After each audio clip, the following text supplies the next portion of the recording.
사람은 모두가 성공하고 잘 되기를 원합니다. 잘 되려고 하는 게 참 피곤한 인생이죠. 좀 편하게 살면 되는데 남보다 또 성공해야 되니까, 잘 돼야 되니까. 성공의 최고봉, 잘 되기의 최고봉은 어딜까? 그러면 자기가 일하고 있는 분야, 또 공부하는 것, 여기에서 최고가 되는 거예요. 운동하는 사람들은 올림픽에서 금메달 따는 게 최고 성공한 것이죠. 최고 잘 된 거예요. 그것이 인생의 목표입니다. 또 우리가 치킨을 많이 먹잖아요. 치킨 사업하는 사람들은 치킨 업계에서 매출을 최고 많이 하는 거예요. 그걸 우리가 1등이다 하면서 최고 잘 됐다고 생각을 하지. 그리고 직장인들은 대기업에서 취직해서 연봉을 최고로 많이 받으면 최고 잘 된 거예요. 그래서 자랑을 하지. 나는 어떤 대기업에서 연봉을 얼마씩 받고 있다. 이렇게 합니다. 사람이 산다는 게 다 뭐예요? 경쟁인데 이런 것은 사실은 전쟁이에요. 최고가 되려면 수많은 경쟁자들을 이겨야 되는 거예요. 참 쉬운 일이 아니죠. 중학교에서 학생들이 500명이라고 할 때 500명이라고 할 때 여기서 최고가 되려면 몇 명을 이겨야 돼요? 499명을 이겨야 최고가 될 수가 있는 거예요.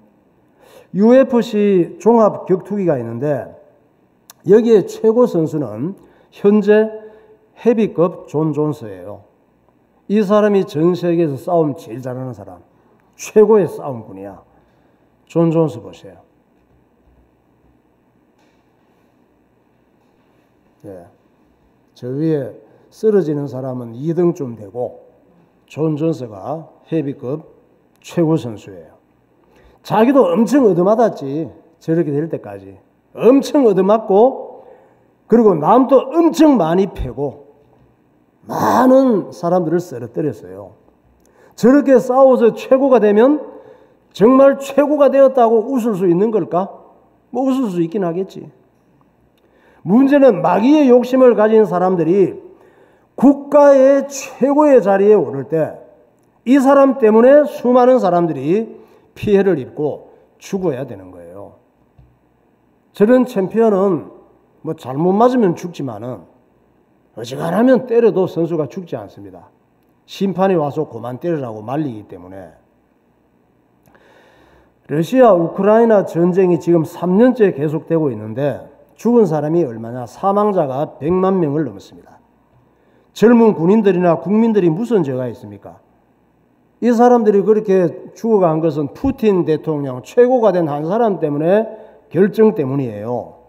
전쟁을 하자. 우크라이나 침략해서 우리 걸로 만들자. 이런 생각 때문에. 그러니까 아담 이후 모든 인류의 역사는 전쟁의 역사예요.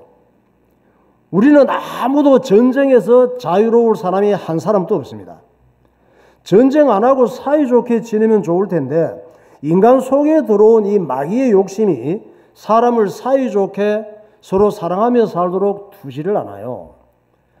그러나 사람이 아무리 서로 싸우고 마귀가 세상을 엉망으로 만들어도 예언된 하나님의 말씀은 거스를 수가 없습니다. 그러니까 예언된 하나님 말씀을 거스를 수 없다, 이 말은 무슨 얘기예요? 내 인생의 주인은 하나님이시란 얘기예요. 내 영혼의 주인이 하나님이시고 역사를 움직이는 주인이 왕들이나 대통령이나 사람이 움직이는 것 같지만 결론을 지나고 보면은 하나님의 말씀이 성취되는 쪽으로 움직이는 하나님이 주인인 것을 말씀하고 있는 거예요. 하나님께서는 헬라 제국의 주인공인 알렉산더가 역사 속에 등장할 것을 미리 말씀하셨어요. 저와 여러분은 일반적인 사람들이니까 다 미리 얘기할 수가 있나? 특별한 사람들만 미리 얘기하는 거지. 이 사람들은 어떤 지역과 시대의 대표들이에요. 저와 여러분들은 이렇게 너무 편하게 예배드리고 있는데 이 민족의 대표는 아니잖아. 인류의 대표는 아니잖아. 그런데 그 대표들을 통해서 얘기하는 것은 우리 각 사람에게도 하나님의 계획이 다 있다는 말씀이에요. 알렉산더가 역사 속에 등장할 것을 어떻게 예언하셨느냐? 다니엘 2장 39절에 다니엘 청소년 때 말씀을 했습니다. 왕을 뒤이어 왕보다 못한 다른 나라가 일어날 것이요 셋째로 또 녹 같은 나라가 일어나서 온 세계를 다스릴 것이며 넷째 나라는 강하기가 쇠 같으리니 쇠는 모든 물건을 부서뜨리고 이기는 것이라. 쇠가 모든 것을 부수는 것 같이 그 나라가 문 나라를 부서뜨리고 찌을 것이며. 예, 넷째 나라, 그 앞에 둘째 나라 얘기한 거 있죠. 바빌론 얘기했고 페르시아 얘기했고 세 번째 나라가 헬라 제국. 녹 같은 나라가 헬라 제국이에요. 왜 헬라 제국이 알렉산더의 헬라 제국이 녹 같은 나라냐? 이때는 무기와 이런 것들이 노스로 많이 만들었어. 그릇도 그렇고 노시 엄청 발전을 했습니다. 그래서 이 녹 같은 나라가 헬라 제국이에요. 쇠 같은 나라는 어디냐? 로마 제국이에요. 로마 제국은 또 발달을 해서 쇠로 무기들을 많이 만들어서 모든 것을 철기로 많이 만들었어요. 이 예언은 바빌론 느부갓네살 왕이 제위 2년 차에 BC 604년이지. 이때 꿈을 꾼 거예요. 꿈을 꾸는데 온 나라의 꿈 해몽가들이 아무도 꿈을 풀 수가 없어. 다니엘이 16살 청소년 때 바빌론의 포로로 잡혀온 청소년인데 다니엘에게 정갈이 왔어. 너는 꿈을 잘 푼다고 하는데 이 꿈 좀 풀어봐라. 하나님 앞에 기도하고 사드락, 메삭, 아벳느고한테 기도하려고 부탁을 하고 왕 앞에 나갔습니다. 이 꿈을 해석을 했지. 그 후에 알렉산더가 나타나서 마게도니아 왕이 돼서 그리스 전역과 세계 정복에 나선 해가 BC 335년이에요. 그러니까 알렉산더가 태어나기도 전에 어느 정도냐? 250년 전에 느부갓네살 왕에게 꿈 다니엘이 해석한 그 꿈 해석이 이루어진 거예요. 250년 후에. 알렉산더는 지 아빠가 필립 왕이에요. 마게도냐의 왕이었어요. 필립 왕의 피를 받아서 전쟁 광이었습니다. 그는 20살에 왕위를 물려받았어. 자기 아버지가 암살돼서 죽었거든. 필립 왕 2세가. 아버지 왕위를 20살에 물려받고 32살이 될 때까지. 그럼 몇 년이에요? 12년이지. 전쟁만 하다가 죽었어. 세계 최고가 되려고. 알렉산더가 32살에 죽을 때까지 12년간 전쟁으로 정복한 나라가 어느 정도냐? 인류 역사상 최고의 부동산 재벌이 알렉산더야. 알렉산더 땅 보세요. 갈색 땅 있죠? 저 밑에 애굽만 해도 엄청 큽니다. 알렉산드리아라고 나오죠. 이집트 위로 저 유럽, 마게도니아, 그리스 이쪽에 인도 앞에까지 전부 다 정복을 했습니다. 하도 전쟁을 잘하니까 웬만한 나라들은 가기 전에 항복할 준비를 하고 있어. 만세 만세 만만세 그러면서 알렉산더 왕은 만만세 그러면서 저 땅이 전부 등기부 등본을 띄워보면 땅 주인 알렉산더 이렇게 나와요. 우리는 알렉산더가 이집트를 치러 갈 때 가는 길목에 있던 나라들 중에 강하게 저항하던 나라를 지난주에 봤죠. 그 나라가 어디예요? 해변, 지중해 해변 나라. 두로잖아. 그러니까 두로가 알렉산더에게 저항을 하다가 어떻게 정복되는지를 봤죠. 바다에 있는 천년 요새. 거기에 바다를 메꿔 들어가서 정복을 했다니까. 두로를. 그러니까 두로의 멸망은 또 어떻게 됐어요? 두로의 멸망을 하나님께서 에스겔 선지자, 이사야 선지자, 아모스 선지자 한두 사람이 아니야. 스가랴 선지자를 통해서 미리 두로의 멸망은 여러 번 예언되었단 말이에요. 이사야 23장부터 보세요. 두로에 관한 경고라. 다시스의 배들아 너희는 슬피 부르짖을지어다. 두로가 황무하여 집이 없고 들어갈 곳도 없으며 이 소식이 기띔 땅에서부터 그들에게 전파되었음이라. 여호와께서 이것은 앞에 것은 이사야 선지자를 통해서 말씀하신 것이고 아모스는 또 차이가 많아요. 그 연대가 그때 또 말씀하신 거예요. 어쨌든 두로가 멸망 몇백 년 전에 말씀하신 거야. 여호와께서 이와 같이 말씀하시되 두로의 서너 가지 죄로 말미암아 내가 그 벌을 돌이키지 아니하리니 이는 그들이 그 형제의 계약을 기억하지 아니하고 모든 사로잡은 자를 에돔에 넘겼음이라. 내가 두로성에 불을 보내리니 그 궁궐들을 사르리라. 이건 에스겔 선지자. 주 여호와께서 이같이 두로에 대하여 말씀하시되 내가 엎드러지는 소리에 모든 섬이 진동하지 아니하겠느냐. 곧 너희 가운데에 상한 자가 부르짖으며 죽임을 당할 때에라. 두로는 자기를 위하여 요새를 건축하며 은을 티끌같이 금을 거리에 진흙같이 쌓았도다. 주께서 그를 정복하시며 그의 권세를 바다에 쳐 넣으시리니 그가 불에 삼켜질지라. 저것은 스가랴 선지자에 주신 말씀이에요. 서로 짜고 저런 얘기한 게 아니에요. 수백 년의 이 차이가 있어. 수십 년 하고.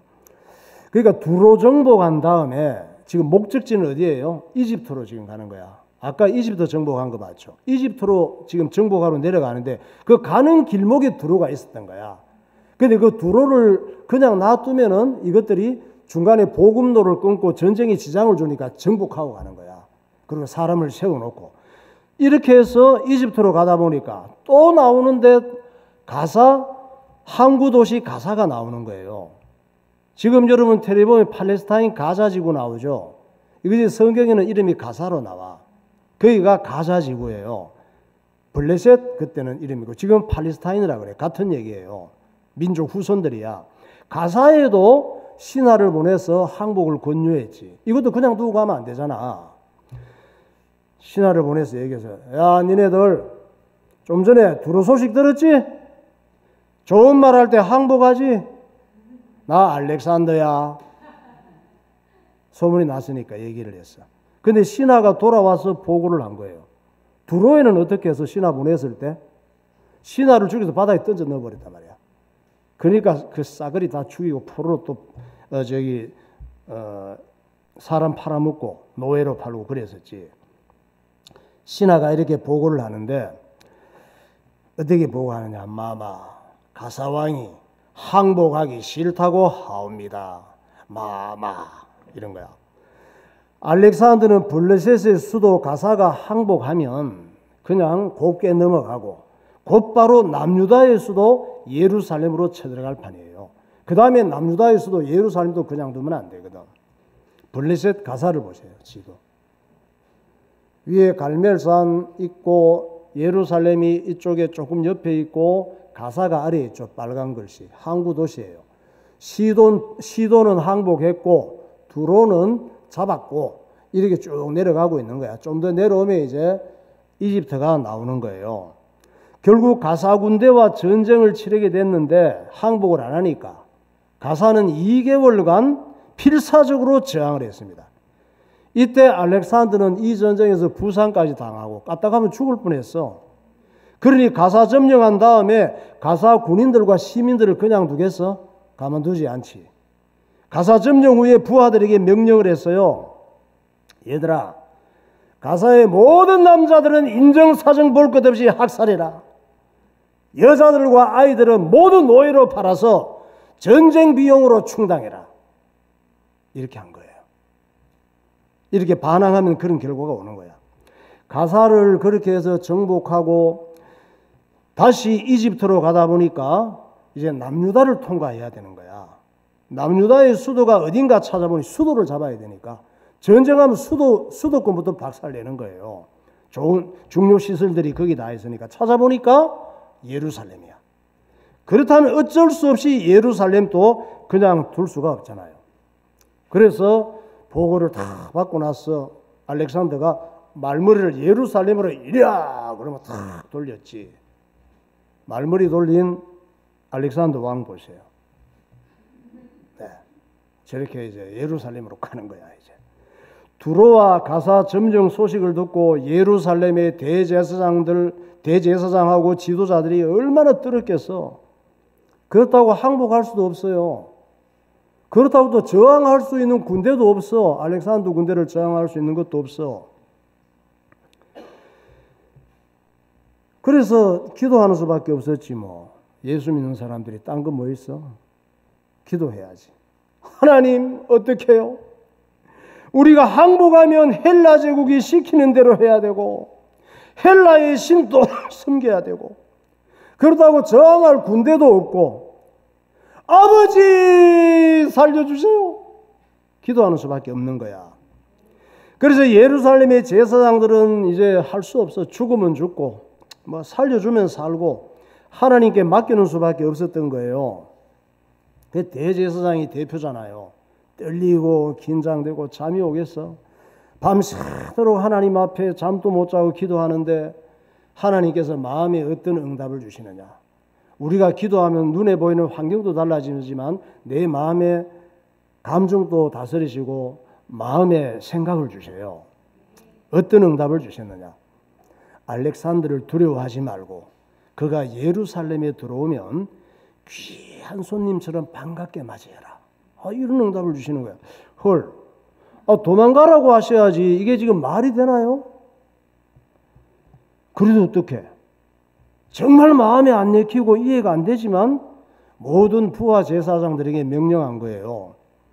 얘들아, 제사장 정복을 다 차려입고 알렉산더가 예루살렘에 들어오면은 반갑게 맞이해야 할 것이야. 이렇게 얘기를 했어. 예루살렘의 제사장들, 대제사장의 복장과 제사장들 복장을 보세요. 대제사장은 저 복장이에요. 색깔은 약간 다를 수가 있어요. 그림으로 그리는데 그 뒤에 있는 게 일반 제사장들의 복장이에요. 그 대제사장이 앞에 서고 일반 대제사장들이 쭉 이렇게 도열을 해서 지금 알렉산더가 오고 있다는 소식을 듣고 준비하고 있는 거예요. 인사하려고. 알렉산더가 군대를 이끌고 예루살렘으로 들이닥쳤는데 아무도 저항을 안 하는 거야. 이상하네. 게다가 예루살렘 제사장들이 입구에 질서정연하게 서서 임금님 어서 오십시오. 예루살렘에 오신 것을 환영합니다. 이러는 거예요. 밝게 인사하는데 그 순간 알렉산더가 대제사장을 보고 깜짝 놀랐어. 아니, 다다다다 당신은 내가 꿈에서 보았던 그분이군요. 이러는 거야. 제사장은 무슨 말인지 몰랐지. 자기가 꿈에 나타난 적이 없었거든. 알고 보니까 알렉산더가 그리스에서 세계 정복을 떠나려고 할 때 그리스에서 꿈을 꾸었던 거예요. 어떤 사람이 자주색과 주홍색으로 된 이 알록달록한 옷을 입고 금패가 달린 이 모자를 쓰고 나타난 거예요. 이 사람이 하는 말이 꿈에서 자기가 알렉산더의 군대가 페르시아 군대 비교가 안 되거든. 알렉산더 군대하고 페르시아 군대는 제국 군대는 비교가 안 돼. 군사력이나 모든 면에서 군인 수나 모든 면에서. 근데 페르시아 군대하고 싸울 때 이기게 해주겠다고 이 사람이 얘기를 하는 거예요. 그래서 진짜 페르시아 군대를 다리오 왕 3세를 격파를 했잖아. 그리고 이집트로 내려오고 있었잖아요. 그런데 이 꿈이 너무도 생생한데 예루살렘에 와서 대제사장을 만났는데 그 대제사장이 바로 꿈에서 봤던 그 사람인 거야. 그러니까 대제사장 본인보다 알렉산더가 더 놀랄 일이지.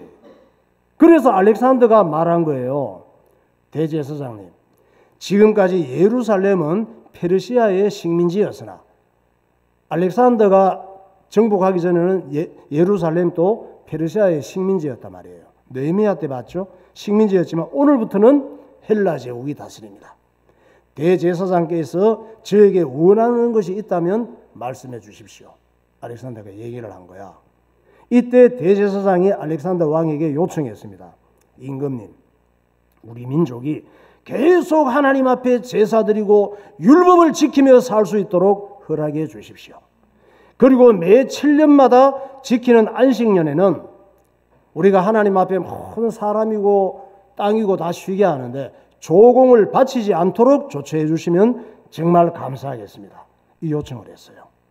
이때 알렉산더는 대제사장의 요구를 다 들어주고 많은 세금들까지 많이 면제해주고 예루살렘 성전에 올라가서 하나님 앞에 자기 종교도 아닌데 제사까지 대제사장께 드린 거예요. 역사의 주인은 사람이 아니라 하나님이심을 믿으시기 바랍니다. 지나고 보면 알아요. 찬양하겠습니다. 아무것도 겁낼 것이 없어요.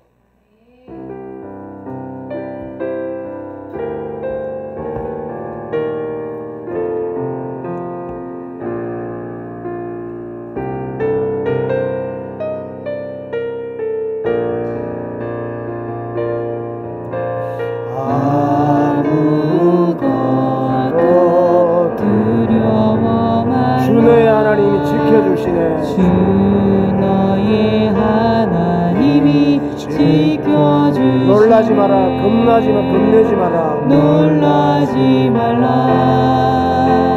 겁내지 마라. 주님 나를 지켜주시네. 내 맘이 힘에 겨워 지칠지라도 내 맘이 힘에 겨워 지칠지라도 주님 나를 지켜주시네. 주님 나를 지켜주시네. 세상의 험한 풍파 몰아칠 때도 세상의 험한 풍파 몰아칠 때도 주님 나를 지켜주시네.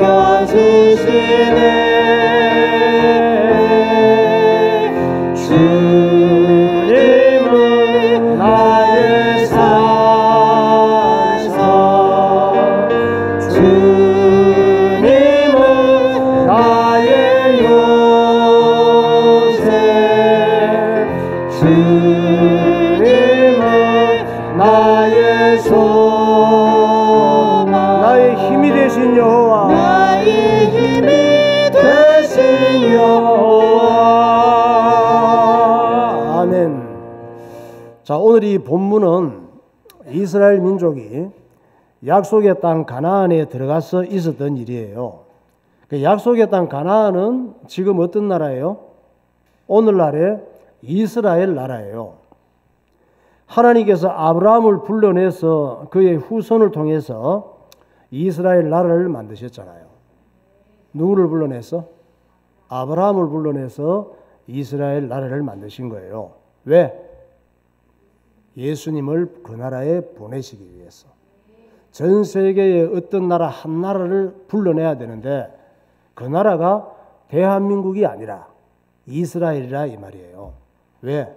대한민국을 부르고 싶었지만 이스라엘을 불렀어. 대한민국은 습기가 많아서 하나님의 예언된 말씀이 오랫동안 보존되면 다 썩어. 그래서 건조한 그 나라에서 이 하나님 말씀이 두루마리가 땅속에 묻혀 있어도 건조해서 마르지를 않아. 약품 처리하면 다시 볼 수가 있는 거야. 그래서 이스라엘 민족을 택하시고 이스라엘 민족성은 또 이 어떤 유적들을 빨리 없애지 않아. 우리는 그냥 다 없애버리고 재건축 해버리잖아. 그 나라는 그래서 오래오래 하나님 말씀이 수천 년 전의 것도 보존이 될 수가 있고 또 그걸 계속 보존하면서 하나님 율법을 지킬 수 있는 민족성을 가진 나라란 말이에요. 그래서 이스라엘 민족을 선택하신 거예요. 그 이스라엘은 모든 인류에게 구원을 위해서 하나님께서 직접 세우신 나라란 말이에요. 이 하나님의 최고 관심은 이 땅에 예수 그리스도를 보내시는 거예요. 하나님의 최고 관심인 예수님을 보내시는 것은 아무도 어떤 시대도 막을 수가 없는 거예요. 예수님이 이 땅에 오신 다음에 하나님의 최고 관심은 뭐예요? 모든 사람이 예수님을 믿고 구원받는 거예요. 요한복음 3장 17절. 하나님이 그 아들을 세상에 보내신 것은 세상을 심판하려 하심이 아니요 그로 말미암아 세상이 구원을 받게 하려 하심이라. 그를 믿는 자는 심판을 받지 아니하는 것이요 믿지 아니하는 자는 하나님의 독생자의 이름을 믿지 아니하므로 벌써 심판을 받은 것이니라. 인자가 온 것은 잃어버린 자를 찾아 구원하려 함이니라. 하나님은 모든 사람이 구원을 받으며 진리를 아는 데에 이르기를 원하시느니라. 네. 하나님의 뜻이에요. 다 예수 믿고 구원받는 거. 사사기 뭐냐? 지금 사사기 하고 있죠. 사사기는 예수님이 이 땅에 오시기 전에 BC 1000년경에 있었던 일이에요. 이 사사기도 왜 주어졌어요? 예수님이 오시는 과정 중에 있었던 시대가 사사기 시대란 말이에요. 사사기는 사람이 계속 세상 재미와 세상 매력에 빠지고 계속 타락하는 걸 보여줘요. 우리도 사사기 시대의 사람들처럼 살고 있어요. 우리도 계속 세상 재미와 세상 매력에 빠져 살잖아. 우리가 딱 그래요. 또 사사기는 마귀가 계속 사람을 바보같이 만들고 예배를 실패시키고 우상을 섬기게 하고 많은 길로 가게 하는 걸 보여줘요. 왜? 우리가 그렇다는 걸 사사기를 통해 하나님께서 보여주시는 거예요. 또 사사기는 이스라엘 민족이 망할 짓을 하고 마귀가 온갖 방법으로 미친 짓을 해도 하나님께서 슈퍼맨 같은 사사들을 불러내서 위기 때마다 구원하시는 걸 보여주는 거예요. 우리도 예수 믿고 구원받은 영적 이스라엘 민족인데 하는 짓이 계속 망할 짓을 해. 마귀에게 속는 짓을 해요. 그러니까 사사시대의 이스라엘 민족은 나를 의미하고 위기 때마다 나타나는 사사는 예수님의 도우심을 의미하는 거예요. 사사시대를 그림으로 표현한다면 어떤 모습일까? 나리공원의 꽃 보세요. 참 아름답죠. 활짝 피었죠. 우리 양주 광사동에 있는 나리공원에 꽃 축제할 때 핀 사진이에요. 사사시대는 온갖 우상숭배가 활짝 꽃을 피운 시기였습니다. 왜 그렇게 되었느냐? 가장 큰 이유가 레위지파 목회자의 타락과 이스라엘 민족의 예배 실패였어요. 그 결과 어떻게 되었느냐? 그저 자기 좋은 대로만 살았습니다. 교회 다니면서도 그저 자기 좋은 대로만 사는 사람은 사사시대의 목회자고 사사시대의 교인들이에요. 죄란 뭐냐? 그저 자기 생각대로 자기 기분대로 자기 좋은 대로 사는 것이 죄예요. 그것이 마귀가 원하는 거예요. 사람의 주인은 하나님이십니다. 사람은 하나님이 왕이 되셔서 하나님의 다스림을 받고 살아야 가장 안전하고 잘 살 수 있는 거예요. 우리가 여호수아가 죽기 전에 유언한 걸 봤죠. 이스라엘 민족에게 유언을 했잖아. 그토록 신신당부를 했는데 얼마 안 가서 또 사사시대 이렇게 타락을 한 거예요. 여호수아 23장 2절부터 여호수아가 유언한 거 보세요. 여호수아가 온 이스라엘 곧 그들의 장로들과 수령들과 재판장들과 관리들을 불러다가 그들에게 이르되 나는 나이가 많아 늙었도다. 그러므로 너희는 크게 힘써 모세 율법책에 기록된 것을 다 지켜 행하라. 그것을 떠나 우로나 좌로나 치우치지 말라. 그러므로 스스로 조심하여 너희의 하나님 여호와를 사랑하라. 너희가 만일 돌아서서 너희 중에 남아있는 이 민족들을 가까이하여 더불어 혼인하며 서로 왕래하면 확실히 알라. 너희의 하나님 여호와께서 이 민족들을 너희 목전에서 다시는 쫓아내지 아니하시리니 그들이 너희에게 올무가 되며 덫이 되며 너희의 옆구리에 채찍이 되며 너희의 눈에 가시가 되어서 너희가 마침내 너희의 하나님 여호와께서 너희에게 주신 이 아름다운 땅에서 멸하리라. 그때에 이스라엘의 왕이 없으므로 사람이 각기 자기의 소견에 옳은 대로 행하였더라. 네. 여호수아가 저렇게 유언하고 신신당부하고 하나님 언약을 붙잡고 살라고 하는데도 사사기 저 시대는 어떤 시대였어요? 지가 다 왕이야. 자기 좋은 대로 사는 시대가 됐단 말이에요. 이스라엘 민족이 처음에는 괜찮았어요. 여호수아가 죽은 후에도 예배도 잘 드리고 중요한 일이 있을 때마다 기도도 하고 하나님께서 말씀하시고 명령하시는 대로 싫어도 잘 순종을 했어요. 사사기 1장 1절 보세요. 여호수아가 죽은 후에 이스라엘 자손이 여호와께 여쭈어 이르되 우리 가운데 누가 먼저 올라가서 가나안 족속과 싸우리이까? 여호와께서 이르시되 유다가 올라갈지니라. 보라 내가 이 땅을 그의 손에 넘겨주었노라 하시니라. 예. 에어컨 켜주세요. 졸고 있으니까. 자, 처음에는 어땠어요? 그러니까 내 생각대로 내 좋은 대로 살면 결국은 망해요. 여러분 세상이 악할수록 세상에 불행한 일이 많을수록 답답하고 힘든 일이 많을수록 예배 잘 드리고 기도하고 하나님 말씀 따라 사시기를 예수 이름으로 축원합니다. 내가 아무리 믿고 의지하던 것이 사라지고 되는 일이 없어도 걱정할 게 없어요. 예수 이름으로 기도하고 예수님께 물어보면 되는 거예요. 여호수아가 죽어도 걱정할 게 없어. 언약을 붙잡고 하나님 앞에 물어보면 되었던 거예요. 하나님 앞에 기도하면 내 마음에 응답하시고 환경으로도 응답하셔요. 내가 왕이 돼서 내 좋은 대로 나대지 말고 예수님께 기도하면 예수님께서 가장 좋은 길로 인도하시는 거예요. 잠언 3장 5절 보세요. 너는 마음을 다하여 여호와를 신뢰하고 내 명초를 의지하지 말라. 너는 범사의 그를 인정하라. 그리하면 내 길을 지도하시리라. 스스로 지혜롭게 여기지 말지어다. 여호와를 경외하며 악을 떠날지어다. 하나님께서 여호수아에게 저렇게 유언하고 신신당부하고 말씀을 해도 안 돼. 목사님이 이렇게 강단에서 하나님 말씀을 이렇게 아무리 얘기해도 돌아서면 세상 그대로야.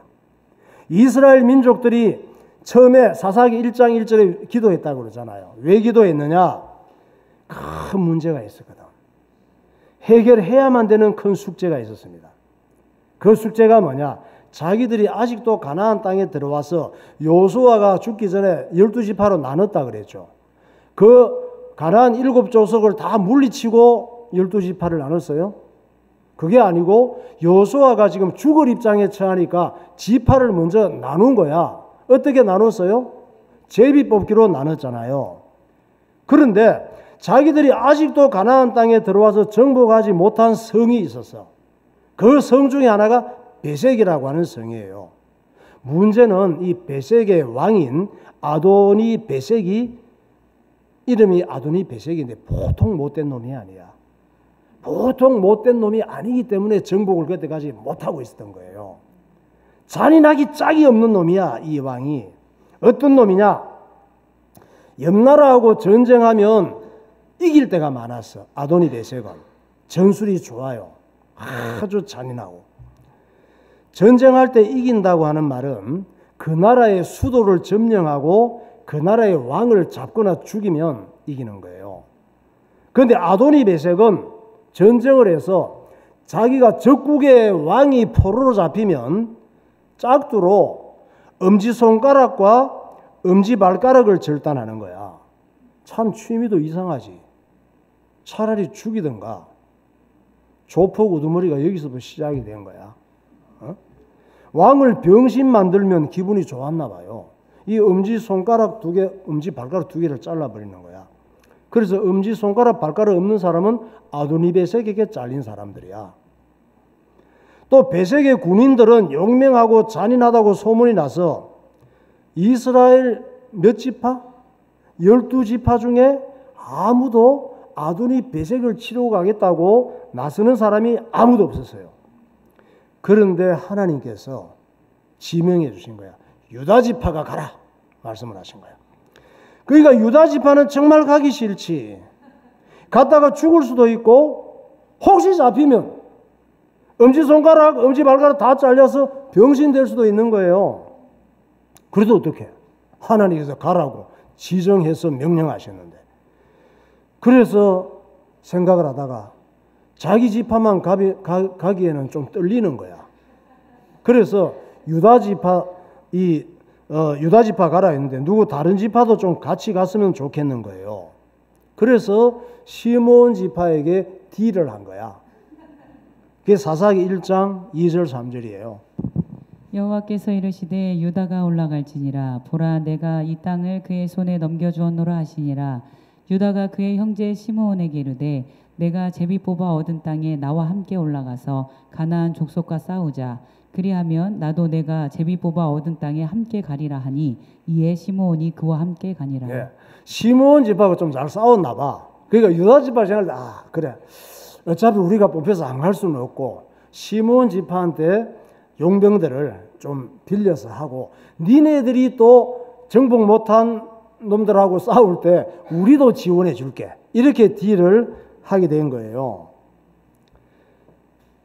이렇게 출전해서 어떻게 되었냐? 이겼지. 하나님께서 올라가라고 하셨잖아. 내가 함께 할 테니까.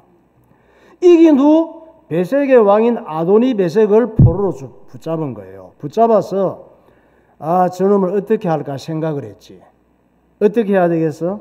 그래, 저놈도 엄지손가락, 엄지발가락 잘라서 병신된 기분을 체험시켜주자. 이렇게 된 거예요. 사사기 1장 4절 6절.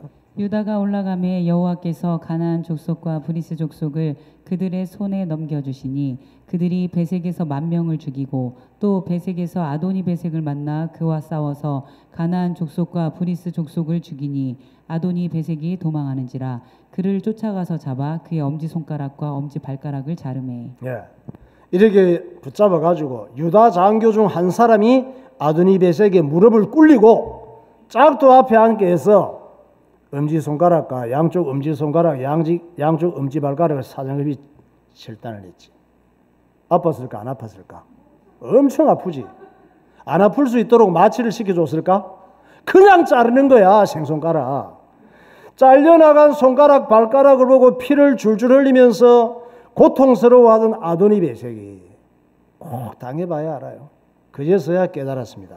아하, 이스라엘 민족을 가나안 땅에 오게 하신 하나님이 내가 저질렀던 잔인한 짓을 이렇게 심판하시는구나. 고백을 하잖아. 사사기 1장 7절. 아도니베섹이 이르되 옛적에 70명의 왕들이 그들의 엄지손가락과 발가락이 잘리고 내 상 아래에서 먹을 것을 줍더니 하나님이 내가 행한 대로 내게 갚으심이로다 하니라. 무리가 그를 끌고 예루살렘에 이르렀더니 그가 거기서 죽었더라. 유다 자손이 예루살렘을 쳐서 점령하여 칼날로 치고 그 성을 불살랐으며. 네, 아도니베섹이 얼마나 전쟁 잘하고 싸움 잘했으면은 주변 이런저런 나라 전쟁하면서 70명의 왕들의 엄지손가락 발가락을 자른 거야. 자기가 그렇게 고백을 하잖아요. 우리가 살다 보면 아도니베섹 같은 큰 숙제들이 종종 생겨요. 아도니베섹은 모든 사람들이 다 싫어하는 큰 문제야. 우리가 살다 보면 싫어하는 큰 문제들이 많이 다가와요. 이런 문제는 가정에서도 생기고 교회에서도 생기고 직장에서도 생기고 학교에서도 생기고 인간관계에서도 아도니베섹 같은 문제들이 너무 많이 생겨. 문제는 피한다고 될 일이 아니에요. 물론 피할 수도 있지만 잘하는 건 아니에요. 이런 문제들이 올 때 걱정한다고 될 일이 아니에요. 해결이 안 돼. 걱정해도. 하기 싫으니까 안 하고 부담되니까 덮고 지나갈 수도 있습니다. 그러나 하기 싫다고 안 하고 부담되니까 덮고 지나간다고 해결되는 건 아니에요. 왜 이런 문제가 하필 내게 왔을까? 억울할 수도 있죠. 12지파 중에 하필이면 왜 유다지파냐고. 딴 지파 아니고. 왜 이런 문제가 나한테 다가오냐 이거지. 중요한 것은 어떤 큰 문제, 어떤 큰 숙제라도 하나님께서 함께 하시면 이긴다는 사실이에요. 그리스도인은 이런 믿음이 있어야 돼요. 피하고 도망가면 어떻게 돼? 내가 손가락 잘리고 병신 되는 거지 뭐. 기도하고 부딪히면 예수님께서 이기게 하시는 것을 배우게 되는 것입니다. 이런 아도니베섹 같은 문제 숙제들이 물론 겁나지면 너무 떨 거는 없어요. 왜? 우리는 예수님 때문에 결국은 이기게 되어 있습니다. 예수님께서 십자가에 다 이겨 놓으셨거든. 날마다 예수님 붙잡고 승리하는 그리스도인 되시기를 예수 이름으로 축원합니다. 기도하겠습니다. 사람은 누구나 성공하고 잘 되기를 원합니다. 그러나 성공하고 잘된 사람들의 끝없는 욕심 때문에 불행한 일이 많습니다. 아담 이후 모든 인류의 역사는 전쟁의 역사입니다. 우리는 누구나 전쟁에서 자유로울 수가 없습니다. 하나님께서는 죄로 물든 인간이 일으키는 전쟁이 어떻게 흘러갈 것인지 미리 알고 계셨습니다. 바빌론의 느부갓네살, 페르시아의 다리오, 헬라 제국의 알렉산더가 예루살렘과 어떤 관계가 될 것인지를 미리 예언하셨습니다. 이집트 정복길에 예루살렘에 들이닥친 알렉산더는 꿈에서 본 대제사장을 만나고 깜짝 놀랐습니다. 그는 예루살렘만큼은 많은 호의를 베풀었습니다. 하나님께서 주의 백성들의 가는 길을 앞서 인도하십니다. 사사시대의 불행은 레위지파의 타락으로 예배를 실패한 것입니다. 예배에 실패하면 하나님의 다스림을 받지 않고 내가 좋은 대로 살아갑니다. 사람은 하나님이 주인 되시고 왕이 되셔서 하나님의 다스림을 받고 살아야 안전하게 살 수 있습니다. 유다지파는 하나님의 명령을 따라 전장에 나갔을 때 완전히 이길 수 있었습니다. 하나님 아버지 아도니베섹 같은 큰 문제들을 만날 때 예수 이름으로 기도하고 부딪힘으로 예수님께서 이기게 하시는 것을 배우게 하옵소서. 통성으로 기도하겠습니다. 할렐루야. 거룩하신 하나님 아버지 은혜와 사랑을 감사합니다. 오늘도 주님께서 우리를 사랑하시고 주의 전으로 인도하셔서 하나님 앞에 예배하는 주의 백성 삼아주심을 감사합니다. 우리가 이 땅을 살아갈 때에 내가 내 인생의 주인이 되지 않게 하시고 내가 왕이 되지 않게 하시고 주님이 왕이 되시며 예수님의 통치를 받는 참 그리스도인이 되게 하여 주옵소서. 이 땅에 가득한 아도니 메섹 같은 문제가 우리 앞에 다가올 때에 떨고 두려워하는 자가 되지 않게 하시고 하나님의 말씀을 따라 예수 이름으로 부딪히게 하시고 기도하게 하시고 나아가는 담대함과 믿음이 우리에게 있게 하여 주시옵소서. 성령의 지혜를 허락하시고 승리하는 그리스도인이 되게 하여 주옵소서. 예수님 이름으로 기도하옵나이다. 하나님 아버지 은혜를 감사합니다. 인간 속에 들어온 죄성으로 인하여 단 두 사람도 평화롭게 행복하게 사랑하며 살 수 없는 불행한 일들이 세상에 많이 있고 그것이 점점 커짐으로 단체가 되어서 국가 간의 전쟁이 끊임없고 인류가 지금까지의 모든 역사가 전쟁의 역사이고 앞으로도 지구 종말이 올 때까지 전쟁은 계속될 것인데 우리 앞에 살아갈 때에 아도니 베섹 같은 많은 큰 숙제와 큰 문제들이 다가올 때 내 힘으로 떨며 두려워하며 염려하며 걱정하는 불신자가 되지 않게 하시고 예수의 이름으로 기도하고 담대하게 십자가에서 이기신 주님을 믿는 믿음으로 순간순간 승리하는 주의 백성들이 되게 하여 주옵소서. 예수 그리스도 이름으로 기도하옵나이다. 아멘.